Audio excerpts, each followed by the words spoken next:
You know, if you don't want your rent to keep increasing, the only thing you can do, get your credit right.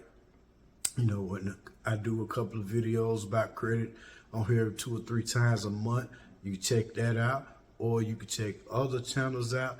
Get your credit up. You know, go ahead and get some of that money out the 401k, put your 20% down, and get you a house, and you'll be all right. If you own an apartment and you're not able to pay within 30 days, that next day you put out. With owning a house, if you go through hard times, depending on the state you're in, sometimes it takes 3 to 4 to 5 years to get someone out of a house in the foreclosure process. And a lot of times they already approved. They just want you to sign and authorize it.